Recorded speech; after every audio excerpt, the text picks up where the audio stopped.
یای کورد بۆ دیاری نابێ تاوی دەمت دەستێنە هەژار موکریانی گەلناس شاعیر و وەرگێڕێکی نەوداری کوردستان بوو. خاوەنی زۆر بەرهەمی وێژەی لێکۆڵینەوە و پەرتووکی نایابە. شارەزای کاروباری هەموو پارچەکانی کوردستان بوو. یەکێک بۆ لە هەموو شۆکارانی دوکانەکەی بەشیر موشیر لە بەغدا و شعری دانسقەی بەناوی بەشیر موشیرەوە نووسیوە. هەژار موکریانی پەیوەندێکی زۆر بەهێزی لەگەڵ بارزانی نەمردا هەبوو. بە درێژایی شۆڕشی ئەیلول و دوای هەرەسی 1975 دوای کۆچی دوایی بارزانی و کاگەی دریس بارزانی ساڵانە بۆ بیرەوەری ئەوان شعری نایابی نووسیون. لە دوای ڕێکەوتنامەی 11 ئاداری 1970 لە نێوان دەوڵەتی عێراق و شۆڕشی کوردستاندا بە پشتیوانی مەلا مستەفا بارزانی ڕابەری شۆڕشی کوردستان بووە سەرۆکی دەستەی بەڕێوەبەری یەکێتی نووسەرانی کورد و ئەندامی کۆڕی زانیاری کورد. ئەم هەفتەی بینە لە ڕۆژی 2 شوباتی 1991 لە پاریس لەلایەن وێنەگری نێودار سوارە مامەخەلانی لەگەڵ هەژار موکریانی کراوە. واتە تەنیا 19 ڕۆژ بەر لە کۆچی دوایی هەژار موکریانی لە ڕۆژی 21 شوباتی 1992دا. بەشی زۆری پرسیارەکان لەلایەن حەمە عەزیزەوە کراون کە یەکێک بۆ لە کاربەدەستانی بارگای بارزانی لە سەردەمی شۆڕشی ئەیلولدا. هەژار موکریانی لە مەهاباد نێژراوە، بەڵام لە هەموو پارچەکانی کوردستان بەنێوبانگ و خۆشەویستە. هەموو مافێکی ئەم هەفتەی بینە بە ڤیدیۆ، نووسراوی و دەنگەوە بۆ تۆڕی میدیای ڕوودا و پارێزراوە. لەم هەفتەی بینەدا هەژار موکریانی زۆر داخپارە بە ناکۆکی ناوخۆیی کورد، بەڵام لەو باوەڕەدایە کورد لە نێو ناچێت و ڕۆژێک دەگاتە ئامانج.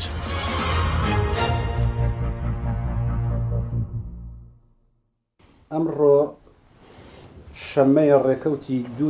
دوی ساڵی 1991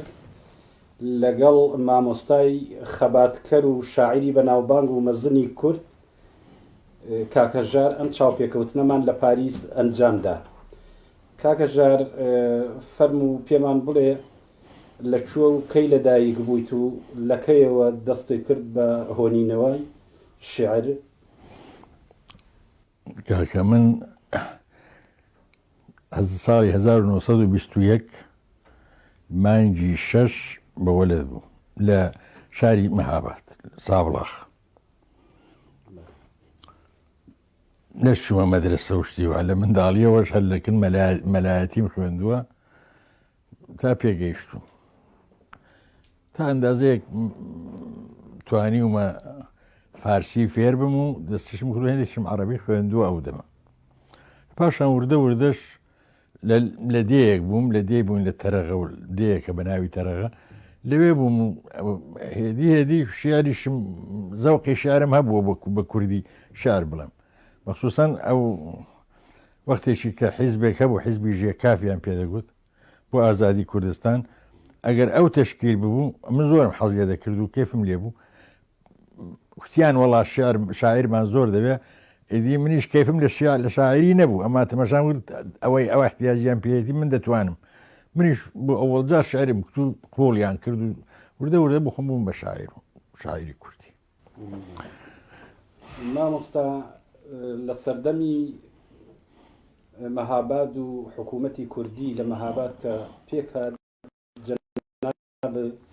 دیارە لە بەهاری جوانی تا بووە، بەڵێ بڵێ دەورتان یا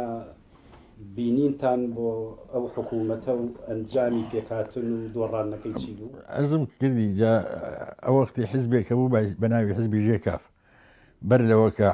حکومیش بگرێت دەستێ بە ناوی ژێکاف بوو، قازی محەممەدێکی لەنێودا نەبووی پێشدا، جەماعەتێک کورد بوون. پاشان وردە وردە ئەو حیزبە توانی پێ بکە، یعنی ئەکسەریەتی لێو منتیقی خۆیدا گرتە دەستە خۆی، قازیش هاتە ناوێ. لەوێشدا بۆ من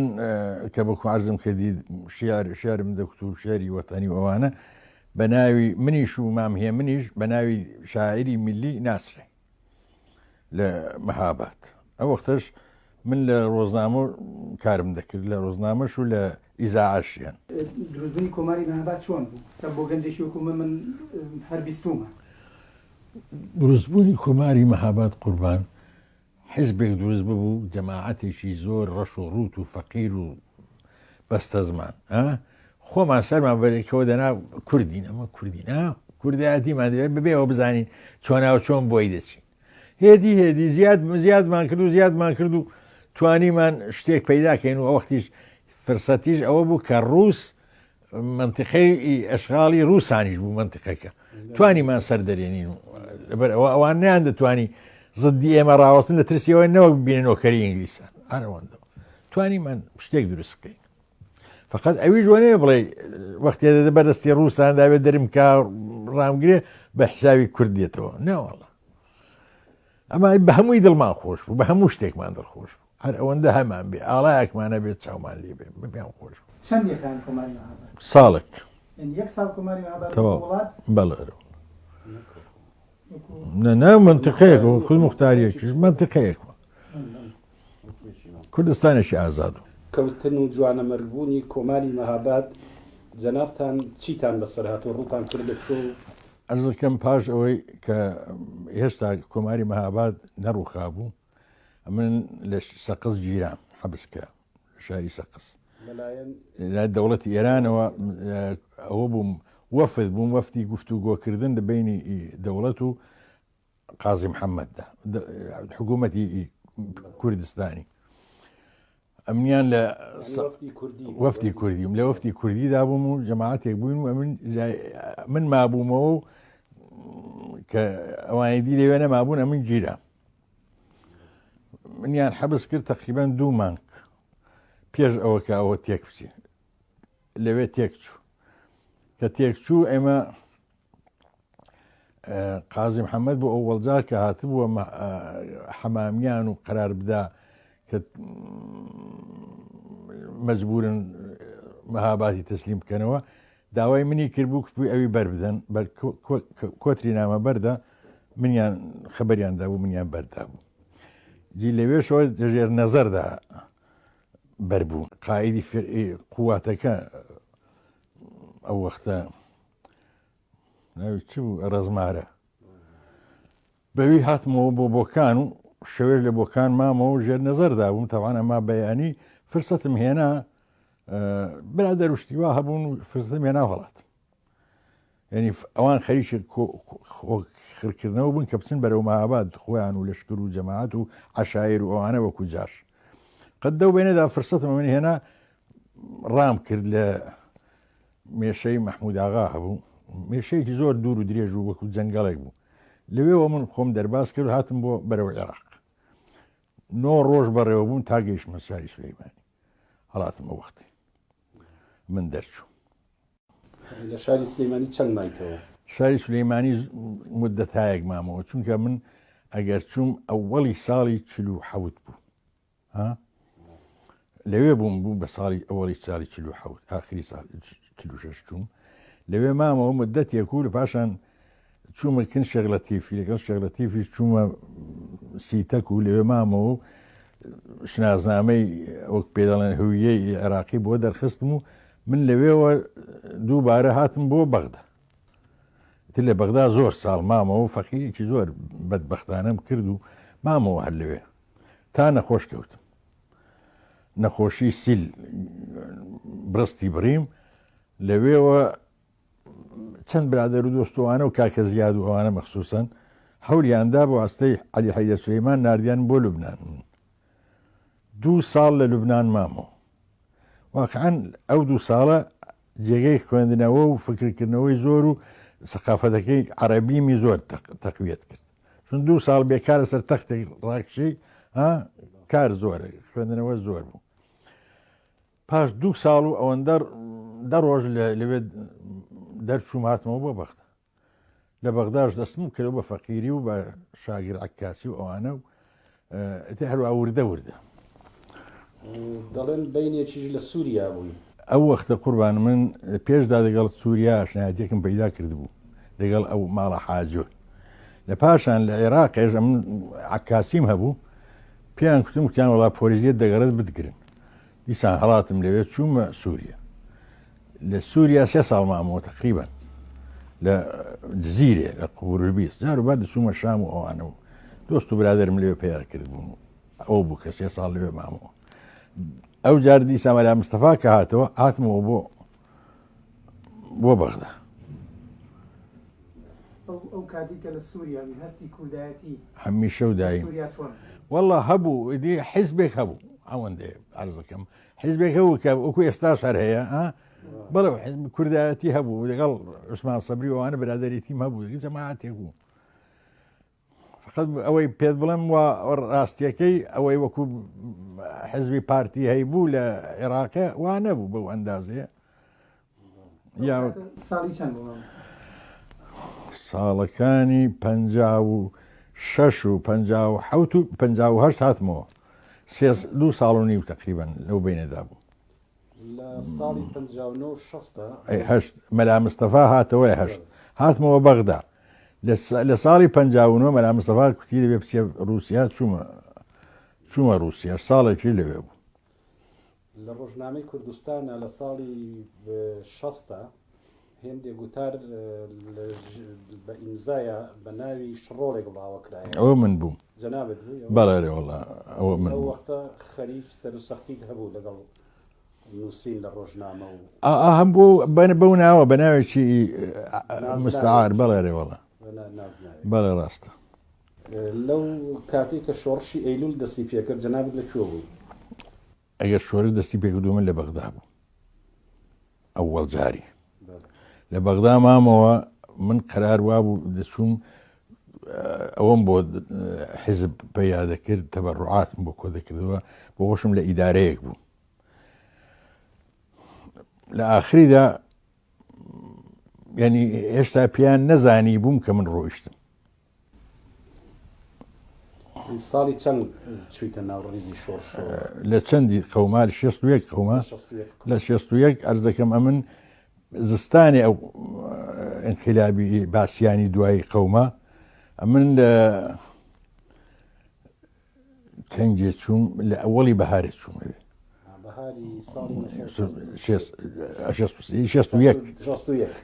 چوو ئەرێوەڵ عرب ساڵی چوو ساڵی 63 بەعسیەکان هاتنە سەر دە ساڵی 63 چ وەخت ئەوان هاتنە سەرکە من ئەو وەختە بەڵە بەڵە لەگەڵ شۆڕشی ژمایتەوە حتا ئاخری کۆتایی هاتووە تا ئاخری جاری بۆ خۆت دەزانی کە هاتیشمەوە بۆ ئێرە لە شۆڕش لە بەشی ڕاگەیاندن و سەرپەرستی ئیزگەی کوردستان بەڵێ لە جار و بار لە ڕۆژنامەکەدا بووم ئەمە زۆرتر لە ئیزگەکە بووم لە ئیزگەی دەپشتم بۆ دەنووسی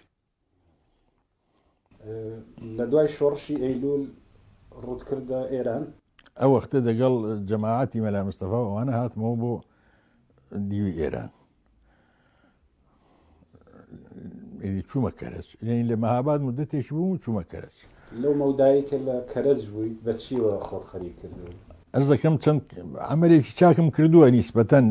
نەبێ نیسبەت وەختی شۆڕشی ئەمە ئەوەڵەن ئەوەڵی ئینقلابی خومەینی کە قەوما من توانیم کتێبەکانم شەرەونامە و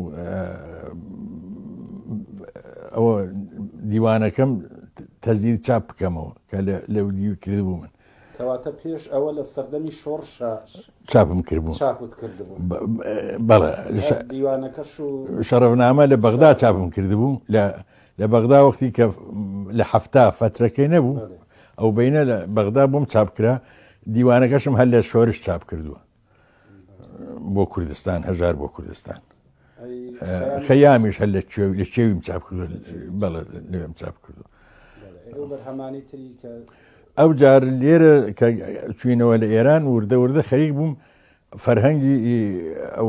هەمبانە بۆرینە نووسیوە و کتێبێکی تەمان بۆ نانەکەی کابرام کردووە کتێبێکی ئەبوو عەلی سینای بە 7 جڵد من تەرجەمەم کرد لە عەرەبیەوە بۆ فارسی بۆ یەکەم جاریش تەرجەمە کەس نەکردبوو نەیتوانی بوو شیکەش تەزیدی چاپم کردەوە لە ئیتاران فرسەت هەبوو مامۆستا بیستمان لەم دوایانە خەریکی قورئان وەرەگێڕیتە سەر زوبانی کردی بەڵێ وەڵا ئەرێ وڵاتەوەم کردووە و کوتیان دەبێ نیشانی بدەینی کەسێکی کەس تەمەشای بکە و باش کەف خۆتانەوە ئەوژم تەواو کردووە بەڵێ زۆریشی بۆ لەگەڵ ماندوو مەبەستان چی بوو لە تەرجمەکردنی قورئان لە عەرەبی؟ والله کاکە گەورەترین ئەدەبی دنیایی ئەدەبە بۆ کورد بۆ مسلمانە بۆ ئەو عالەمە پێم وابوو لازمە یەکیش پێم وابوو نابێ مەلایەن هەندێک احتیکاری بکەن هەرچی بڵێ دەڵێ خوداوای کتۆ بڵێ کوا دەڵێ بۆ کورد یعنی پێم خزمەتێک بوو بە کوردی دەکەم پێم وابوو. مامۆستا بیرەوەریەکانی خۆت نووسی وردنەتەوە؟ ئەرز دەکەم بیرەوەری خۆم وەختێکی نەخۆش بوو مدەتێکی ئەو وەختە چەند لەوە پێش ئەو کتێبانەیە نزیک 600 سەفحەم لێ نووسیبەوە. ئێستاش دەمەوێت هێندێکی بۆ تەواو بکەم چون لە ئێران کە بووم ئەوەم نەنووسیوەتەوە هیچیش هێندێک شتی پێم وایە دەبێت ئەگەر بتوانم وەختم بێ بتوانم ئەوانە تەواو بکەم هەرچەند دەزانم چاپ ناکرێت لێوە شتیوە. بۆچی؟ لە ئێران خەبەرت ببێ دەزانی بۆچی. لەبەرەوەی زۆر شتی تایە کە پەیوەندیدا والله یاخرم پیاو بڵێتی منداڵی و لاویم کەی هەبووە هەتا بۆت بەحەز بکەم وڵی کاکە هەر ئەو شەڕە شەقە بووە و هەر هەڵات و وڵات و ترس و هیچ شتێکی خۆشی تدا نییە. بەڵە تەبیعیە وەختی پیا و جحێڵ بۆ ئازاد بووە توانیوێتی کار بکەوات بەدڵێکی خۆشە و عاشقی کوردستانێکی بەبێەوە بزانین چۆن دەبێ بیکەین ئەما کردومانەوە زۆر خەریک. مامۆستاتوانم پرسیاری بکەم دەربارەی ئەو هۆنراوە بەرزەکە کە بەڕاستی زۆر کاری خستە سەر دڵ و دەرونی جوانان لە هەموو کوردستانە بە تایبەتی لەو بەشی سۆرانەکە لە هەردوو کوێستانی و گەرمیانێ بە دەربەدەری یا لە ماڵی خۆم ئەمە لە چیەوە هەڵقڵا ئەم هۆنینەوەیە؟ واللهی ئەمە بڵم چۆن کاکە ئەمە جەمال نەبەس ئەمە ڕۆژێکی بەڕاستی پێم سیر بوو نازانم عکسێکی پێ بوو کتێدا لە پشتێ و عکسەی شتێکم بۆ بنووسە من ئەو شارانە ئەم وەختە نووسی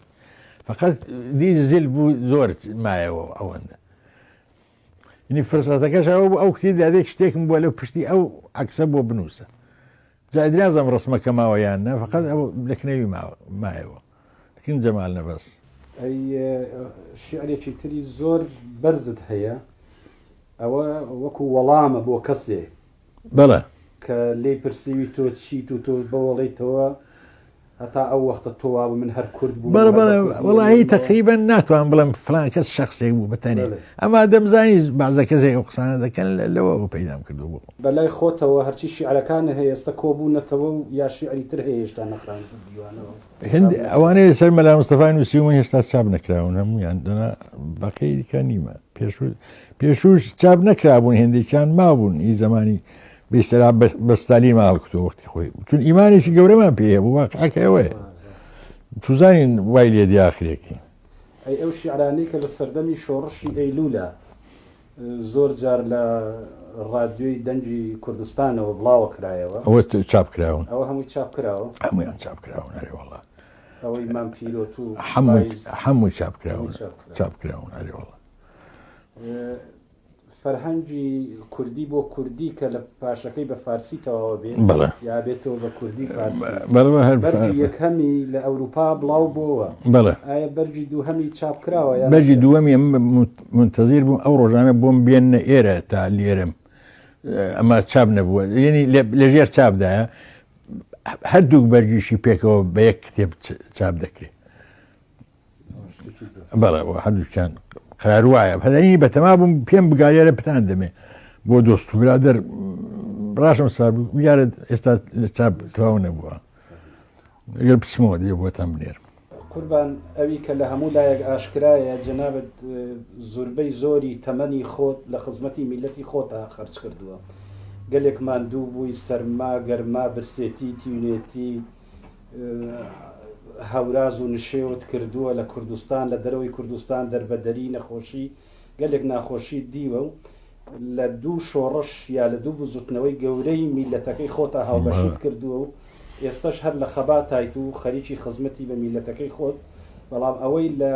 ئێمە هەموو کە ئاشکرایە وەکە زۆر جێداخە هەتا ئێستا هەر شۆڕشێکە کورد کردوێتی نەیگەیانوێتە ئەنجامێکی چاک بۆ میلەتەکە لە ناچاری لە پاش 10 ساڵ یا 20 ساڵ یا 30 ساڵ یا 50 ساڵ دووبارە پیاچوونەتەوە ئەم پیاچوونەوە هەر بە هەمان ڕێگەمان گرتوتەوە بردوونیەوە بۆ هەمان بنبەستی جەنابێت دوای ئەم هەموو تاقیکردنەوە تاڵی کە هەتە ڕێنوێنیەک ئامۆژگاریەکی پێ بۆ لاوانی ئێستا و دوا ڕۆژی گەلی کورد کە بەڵکو ڕێگەیەک بگرن کە لەم بازنگەی نەهاتی و سوڕ خواردنە بە دەوری خۆیان ڕزگاریان ببێ. وڵی کاکە ئەوەی فەرمووی وەکو ئەرز دەکەم زۆر حساس ئەو قسە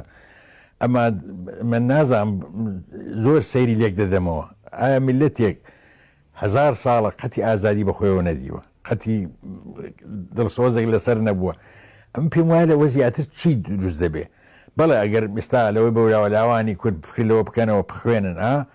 ئایا ڕێگای خوێندنەکەشت دەدەن ڕێی ئازادیەکە لە کوێکەوە بدەنێ چێ دەیدا مشکلێکی زۆر گەورەیە من قسەرە چی بکەم وەڵایی نازانم بە زۆر بێئومێدیەوە قسەت بۆ دەکەم بەڕاستی زۆر سەیرە ئێستاوە تەماشا دەکەی لە هیچ کوێ کورد وەکو ئینسانێک ناناس میلەتی کورد 1000 هاوار دەکەین هەوتا ڕەشی ئەفریقای و ئارتە پایتیان چی پێ دەڵێن ئارتە ئەوە جوداوازی بەڵێ ئێستا تۆ لە هەر کوێیەکی دەبێ کورد هەر کووردە و هەر بەدبەختە و هەر نایەڵن ئەرز دەکەم ئەوە مشکلێکی زۆر گەورەیە مەخسووسەن لە ئێران بێ لە عێراق بێ لە تورکیا بێ لە هەموو جێیەکی ناهێڵێت دوژمنەکەت نایەڵێت تۆ پێ بگەی ئەوجا ئەو ناهێڵێ خۆشتر نایەڵن ڕێگات نییە پسی پێ درستی کارێکی خۆت بکەیت ناشێڵن فکریشت نییە کە وابێ فکریشت نییە کە بە خوێندن دروست دەبێت ئەما خوێندەکەی وەختی چۆن دەکەی بەڕاستی ناهومێدانە قسە دەکەی بەلای جەنابتەوە گوناحەکە هەر هەمووی هی داگیرکەرەکانی کوردستان بەڵێ گوناهی 1000 ساڵەیە هەر هی ئەوانە هی خۆمان هیچ پشتێکمان بەرناکەوێت لەو خۆمان تربیەتەکەی من چۆنە دەبێت بتنی ئاوا داوای ئاواز ئازادی بکەین ئاوا پێدا بڕۆین ئەو جار کێ زەمانەت دەکات کە فەورەن ناتگرن و ناتکوژن زۆر مشکلێکی زۆر گەورەیە کاکە یعنی بۆ حەل نابێ بەڵێ وەڵا ئەشهەدو بالله من دەڵێم ئەگەر ئێستا میلەتی کورد بتوانێت بخوێنێ ئەمە یەکێک لێم ناپرسی ئەرێ چۆن بخوێنێ ناسا مەدرسەی ڕێگای نییە زمانی خۆی مەمنوعەتیدا بخوێنێت هیچ لە هیچ فکر لە حاڵی خۆی بکاتەوە ڕێگای هەموو شتێکی لێ بڕاوە بەستە زمان چ بکە مەساجان لەو باوەڕەدانین کە هەلومەرجی ئەمڕۆ زیاتر لەبارە بۆ ئەوی میلەتی کوردیشەوە با بۆ چارەنووسی خۆی زیاتر قوربان فەرمایشەکەت جوانە دەڵێ ئەمڕۆ لەبارترە مەگەر وا بڵێ لەبارترە لە پێشوو هەر ئەوەندە ئەمە ئەو لەباریە ئەمە دەتوانین ئیسفادە لەو هەموو لەباریە بکەین نەوەڵە ئێستا تۆ دقت بکەمە بۆ خۆمان چەند مثلا حزبی پارتی ئێستا بۆتە دە قسمت دەبەش وەختی خۆی هەمومان لەبەر حکومی مەلا مستەفای دابووین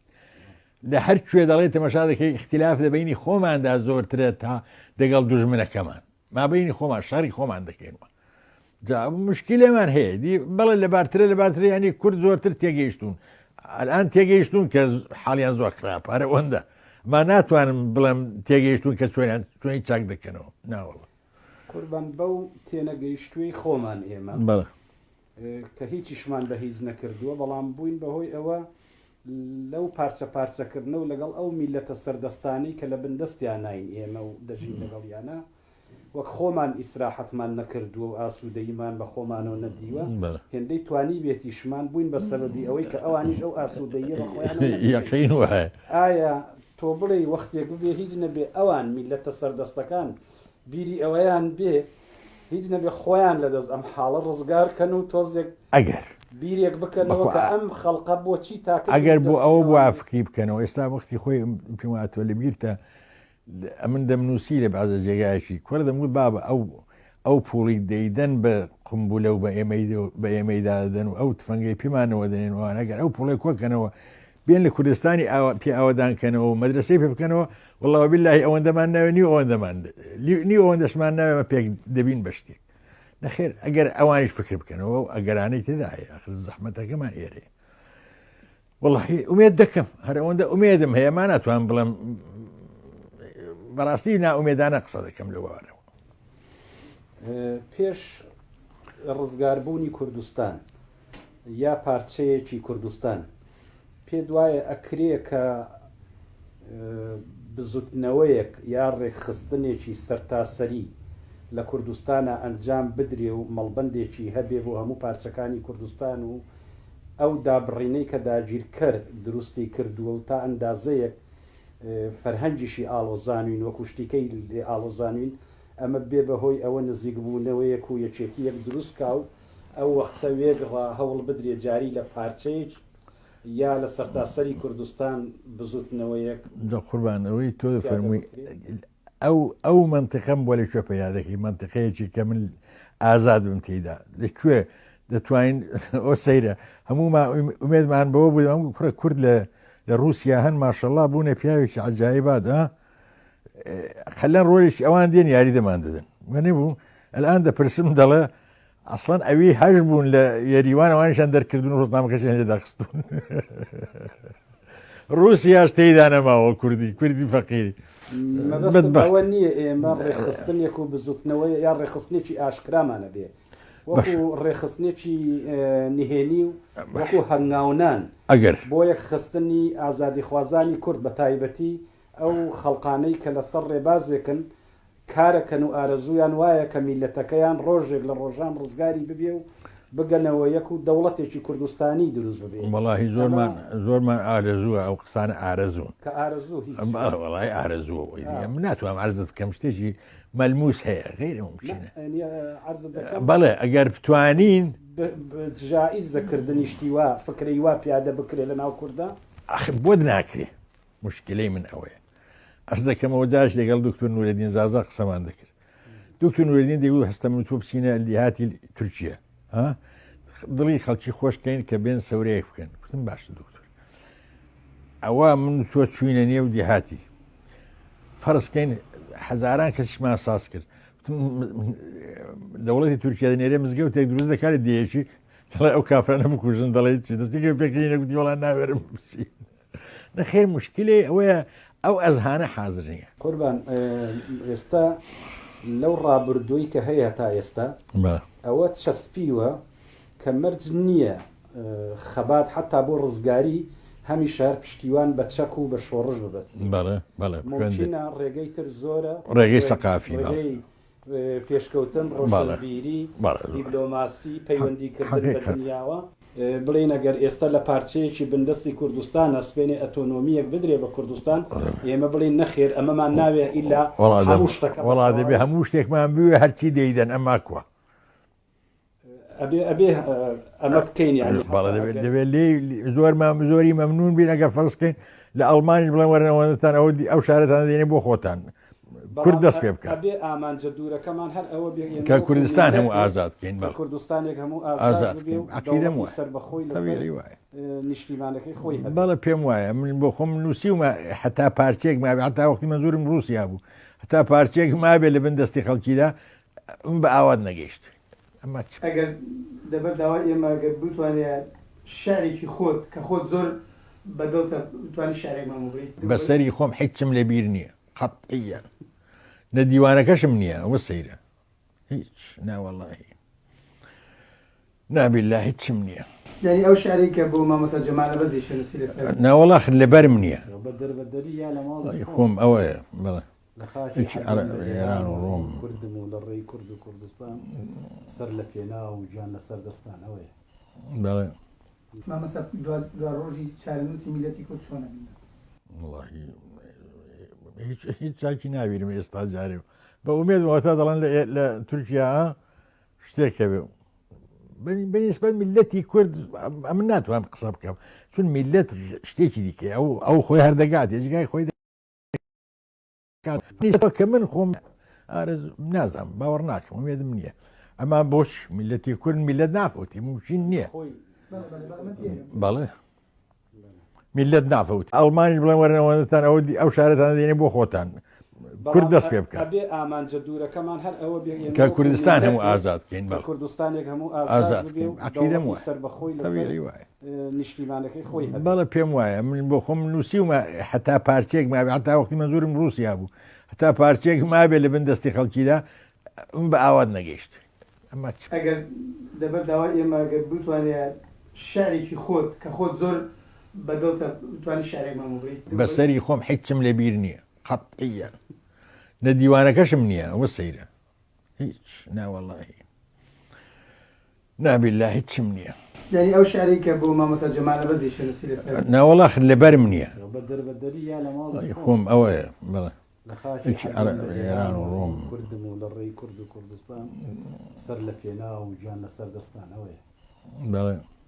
مامۆستا دوا ڕۆژی چارەنووسی میلەتی کورد چۆنە بینە وڵاهی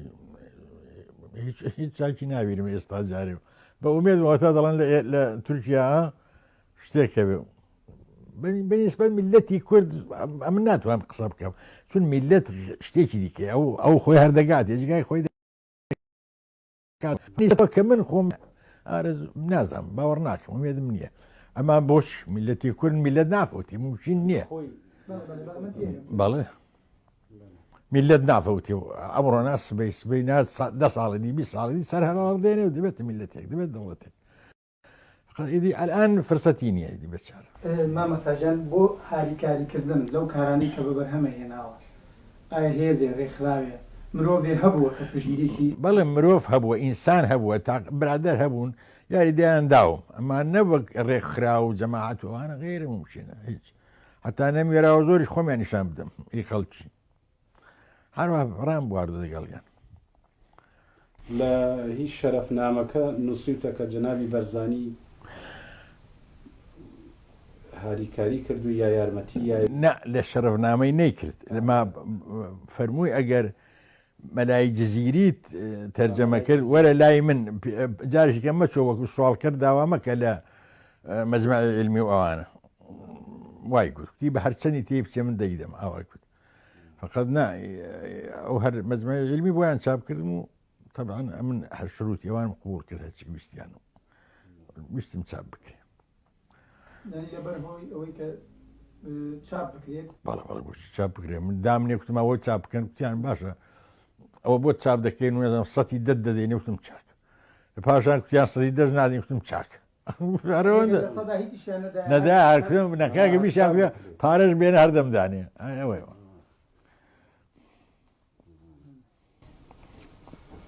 مامۆستاجان مامۆستا چۆن کوڕیە والله هیچ کوڕێکم ئێوە دوو کوڕمەیەکیان ئەوە تاویان لە ماڵەوەی چوارم هەبووە و ئەو حکاتت بۆ بکەم فایدەی نیە کەس نازانێت نەوەڵا کەس هیچ ئەوەیوانەوە هاتوو دەخوێنێ ئەوە دەجێ ئومێدم مایە ئەو خانیە فقط مامۆستاجان لە کاتی کۆماری مەهاباتە دەورتانە بووە ئەگەر وەکو مرۆڤێ وەکو قازی محەممەد کابراایکی چۆن بوو مرۆڤێکی چۆن بوو بۆ من قازی محەممەد وڵای پیاوێکی زۆر ڕۆشنبیر و مسەقف و خوێندەوارێکی چاک و مەلایەتی هەبوو تەمانە بە خوێندەواری مەلایەتی و ئەما وەکو مەلایەن نەبوو پیاوێکی وریا و کوردستانی زۆر خۆش دەویست و ئەوەندەی دەستڕۆیشت کە توانی هەرەوەندەی دەستڕۆیشت زیاتر لەوە نا نەوێت قسووری کرد بە هیچ قسووری نەکرد خۆڵ ناکرد تا بە فەخرەوە ڕۆحی خۆشی دانا